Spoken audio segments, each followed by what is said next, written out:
திருஷ்யம் 3 மோகன்லால், மீனா இவங்களாம் நடிச்சு ஜீத்து ஜோசப் டைரக்ஷன்ல 2013 ரிலீஸ் ஆன ஒரு மலையாளம் கிரைம் த்ரில்லர் பிலிம் தான் இந்த திருஷ்யம் பார்ட் 1. அப்புறம் 2021 இந்த படத்தோட பார்ட் 2 ரிலீஸ் ஆச்சு. அப்புறம் இப்போ பார்ட் 3 வேற ரிலீஸ் ஆயிருக்கு.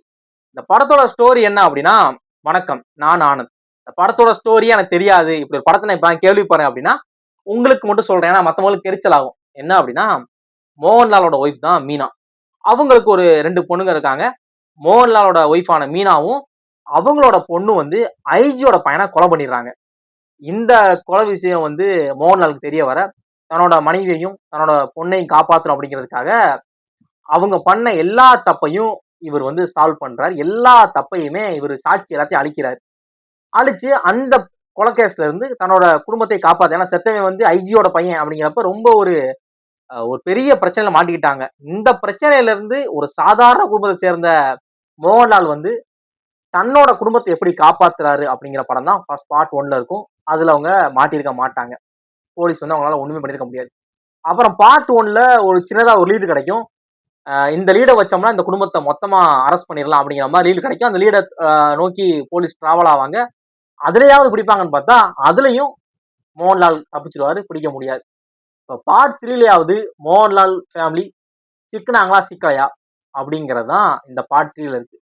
இந்த திருஷ்யமுக்குனே ஒரு இது இருக்கு, ஒரு ஒரு ஸ்கிரீன் பிளே இருக்கு, ஒரு பரபரப்பா இருக்கும். இதுக்குள்ள ஒரு ஹை மூமெண்ட் இருக்கும். அந்த ஹை மூமெண்ட் வந்து தியேட்டர் மூமெண்டான்னு கேட்டா கிடையாது. இப்போ தியேட்டர்ல பாக்குறப்போ மோகன்லால் சார் மீசையை முறுக்கிட்டு வேஸ்டியை மடிச்சு கட்டிட்டு 10 பேர் அடிப்பாரு, பயங்கரமா இருக்கும். அப்படிங்கிற மாதிரிலாம் இருக்காது. இதுக்குள்ள ஒரு ஹை மூமெண்ட் இருக்கும். பாபநாசம் படம் பாத்தீங்கன்னா தெரியும். அந்த மாதிரி ஒரு ஹை மூமெண்ட் படத்துக்குள்ள இருக்கும். அந்த ஹை வந்து படத்துல நிறைய இடங்கள்ல செகண்ட் ஹாஃப்ல பயங்கரமா இருக்கும். கிளைமேக்ஸ்ல அப்படியே படத்தை வந்து நார்மலா லீனியரா படத்தோட கிராஃபை கொண்டு போய் கிளைமேக்ஸ்ல ஒரு பீக்ல போய் வரத்தை நிப்பாட்டாங்க. சூப்பரா இருக்கும் இந்த படமே. ஃபர்ஸ்ட் ஹாஃப் மேபி உங்களுக்கு வந்து கொஞ்சம் பாக்குறப்ப என்ன கொஞ்சம் ஸ்லோவா இருக்கே அப்படிங்கிற மாதிரி ஃபீல் ஆகலாம். கொஞ்சம் செட்டிலா போற மாதிரி இருக்கும். மற்றபடி அதுக்கப்புறம் அந்த ஃபர்ஸ்ட் ஹாஃப் ப்ரீ இன்டர்வல் கிட்ட வரதுல இருந்து படம் பாத்தீங்கன்னா ஒரு பிக்கப் எடுத்து போகும். அடுத்தடுத்து என்ன நடக்க போகுதுங்கிற ஒரு பரபரப்புலயே நம்ம வச்சிருக்கோம். படத்தை தவிர்த்து வரதை யோசிக்க தோணாது நம்மளுக்கு. அது மாதிரி அவங்களுக்கே தெரிஞ்சு போச்சு எப்படியும் இவங்க வந்து எல்லா லாங்குவேஜ்லயுமே படம் ரீமேக் பண்ண ஆரம்பிச்சிட்டாங்க. மலையாளம்ல தெலுங்கு, கன்னடாலாம் திருஷ்யம். தமிழ்ல மட்டும் பாபநாசம் பேர் மாற்றி கமலஹாசன், கௌதம் இவங்களும் நடிச்சாங்க. பார்ட் 1 ரிலீஸ் ஆயிருக்கு. இங்க மலையாளம்ல பார்ட் 3 ரிலீஸ் ஆயிருச்சு. அப்படிங்கிறப்ப கண்டிப்பா இவங்க வந்து பார்ட் 3 எல்லாம் ரிலீஸ் ஆக மாட்டாங்க. பார்ட் 2 வராது, வர வாய்ப்பும் இல்லை. ஏன் அப்படின்னா இவருக்கு பதில் இவர் அப்படின்னு சொல்லி இந்த சீரியல்ல போடுவாங்கல்ல, அந்த மாதிரி ஒரு கேரக்டரை மாத்தினா மட்டும்தான் அந்த படத்தோட பார்ட் 2 எடுக்க முடியும். மாத்தினா நல்லாவும் இருக்காது. அப்படிங்கிறப்ப அதை அப்படியே வச்சிருக்காங்க பார்ட் 1ஓட பாபநாசம். இங்க அதனாலதான் மலையாளம்லயே நாங்களே தமிழ்லையும் டப் பண்ணி விட்டுறோம், தமிழ்லையும் இந்த படத்தை பார்க்குற ஆடியன்ஸ் இருக்காங்களா அப்படின்னு அவங்க தமிழ் டப்லயே விட்டுட்டாங்க படத்தை. படம் வந்து ஒரு நல்ல ஒரு ஸ்கிரீன் பிளே நல்லா இருக்கு. படத்தோட கிளைமேக்ஸ் எல்லாம் இன்னும் ஃபயரா இருக்கும். நீங்க ஒருத்தா கண்டிப்பா சொல்றேன், நீங்க தியேட்டர்ல பாத்தீங்கன்னா நிச்சயமா ஒரு என்ஜாய் பண்ணுவீங்க.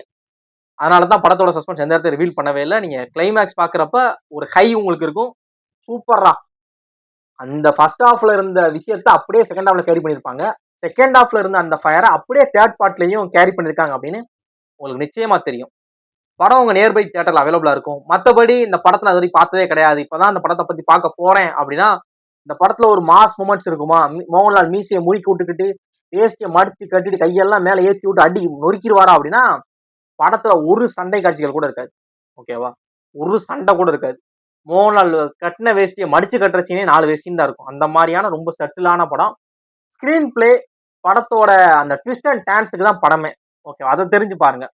ஏன்னா அந்த படத்தை வந்து ஃபர்ஸ்ட் டைம் பாக்குறோம் அப்படின்னா சில பேர் வந்து ஒரு ஓவர் எக்ஸ்பெக்டேஷன்ல படம் திருஷ்யம் சூப்பரா இருக்குன்ட்டாங்களே, அப்படி இருக்குன்ட்டாங்களே அப்படிங்கிற ஆரவாரத்துல பார்க்க கூடாது. இந்த படத்துக்குன்னு ஒரு மூடு இருக்கு. இல்ல இன்னொன்னு பெட்டர் என்ன அப்படின்னா, திருஷ்யம் 1 திருஷ்யம் 2 பார்த்துட்டு போங்க, சூப்பரா இருக்கும். திருஷ்யம் 1ம் தமிழ்ல பாபநாசம் 1 சேம் தான், பாபநாசம் 1 கூட பார்க்கலாம். திருஷ்யம் 2 வந்து அமேசான் பிரைம்ல அவைலபிளா இருக்கும்னு நினைக்கிறேன். தமிழ் டப்ல அவைலபிளா இருக்க சான்ஸ் கம்மி. அதை பாருங்க, சப்டைட்டில் இருக்கும், பாத்துருங்க. திருஷ்யம் 3 இப்ப பாத்தீங்கன்னா உங்களுக்கு படம் வந்து நிச்சயமா நல்லா புரியும், நல்லா என்ஜாய் பண்ணுவீங்க. இந்த வீக்கெண்ட் பாக்குறதுக்கு ஒரு ஒருத்தான படம். பாருங்க, பார்த்துட்டு உங்க ஒப்பீனியனை மறக்காம ஷேர் பண்ணுங்க. வேற ஏதாவது படத்தை நான் ரிவ்யூ பண்ண நினைச்சீங்க அப்படின்னா உங்களோட ஒப்பீனியன் மறக்காம ஷேர் பண்ணுங்க. அந்த படத்தோட நேம நம்ம கமெண்ட் பாக்ஸ்ல கமெண்ட் பண்ணுங்க. பார்த்துட்டு என்னோட ஹானஸ்டான ஒப்பீனியனை ஷேர் பண்றேன். தேங்க்ஸ் ஃபார் வாட்சிங்.